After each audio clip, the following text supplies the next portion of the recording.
Welcome to TBC channel. Maoist leader Kunjam Hidma ఈ పేరు చెప్తే ఒరిస్సా, ఛత్తీస్గఢ్, ఆంధ్రప్రదేశ్, తెలంగాణ రాష్ట్రాల పోలీసులు, సిఆర్పీఎఫ్ దళాలు కూడా అలర్ట్ అవుతాయి.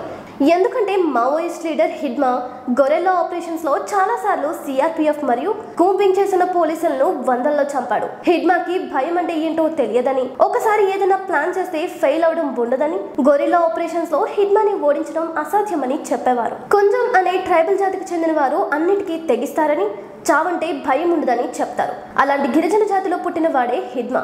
అయితే హిడ్మా కోసం ఛత్తీస్గఢ్ లోని కర్రిగుట్టలో గత 30 రోజులుగా సర్చ్ ఆపరేషన్ జరుగుతుంది. చాలా సార్లు హిడ్మా దొరికినట్లే దొరికి చివరి నిమిషంలో మాయమయ్యేవాడు. లేదా అంబుష్ టెక్నిక్ అంటే నేను ఇక్కడే ఉన్నానని పోలీసులకు ఇన్ఫర్మేషన్ లీక్ చేసి వారు వచ్చిన వెంటనే పెద్ద అటాక్ చేసి వందల మంది పోలీసులను చంపేసేవాడు.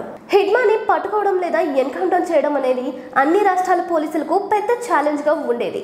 ఏదైనా ఇన్ఫర్మేషన్ వచ్చినా అది ఎంతవరకు నిజమో లేదా హిడ్మా వేసిన ప్లానో తెలిసేది కాదు. 2007లో 14 సంవత్సరాల వయసున్న కుంజం హిడ్మా మావోయిస్ట్ పార్టీలో చేరాడు.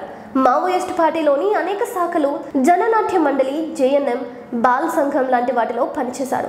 ఆ తర్వాత లోకల్ ఆర్గనైజేషన్ స్క్వాడ్ LOS లో జాయిన్ అయ్యి మిలిటరీ ట్రైనింగ్ తీసుకుని AK-47 రైఫిల్తో సింగిల్ షాట్తో టార్గెట్ను కొట్టేవాడిగా పేరు పొందాడు.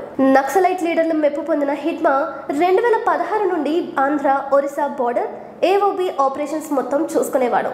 2019లో హిడ్మాని మావోయిస్ట్ పార్టీ ఏరియా కమిటీ మెంబర్గా ప్రమోట్ చేసింది. ఒక్క ఒరిస్సాలోనే 7 మేజర్ ఆపరేషన్స్ చేసిన హిడ్మా వందల పోలీసులను, సిఆర్పీఎఫ్ దళాలను చంపాడు. మావోయిస్ట్ లీడర్గా గొరిల్లా ఆపరేషన్స్లో నెంబర్ 1గా, మంచి షూటర్గా, చావంటే భయం లేని వాడుగా పేరున్న హిడ్మాని ఒరిస్సా పోలీసులు అరెస్ట్ చేశారు. అయితే పేటగూడ అడవి ప్రాంతంలో జరిగిన ఎన్కౌంటర్ తర్వాత కుంజం హిడ్మాను అరెస్ట్ చేశారు. హిడ్మా నుంచి పోలీసులు AK-47తో పాటు ఇతర ఆయుధాలను స్వాధీనం చేసుకున్నారు. Last week Maoist intellectual leader Nambala Keshavarao ఎన్కౌంటర్లో చనిపోవడం, నిన్న హిడ్మా అరెస్ట్ కావడం, ఈ 2025లో ఇప్పటి వరకు ఆపరేషన్ ఖగార్ ద్వారా దాదాపు 550 మంది నక్సల్స్ని ఎన్కౌంటర్ చేయడం మావోయిస్టులకు పెద్ద ఎదురుదెబ్బ. ఇంకా ఇలాంటి మరిన్ని ఇంట్రెస్టింగ్ న్యూస్ కోసం please subscribe TBC. Thank you.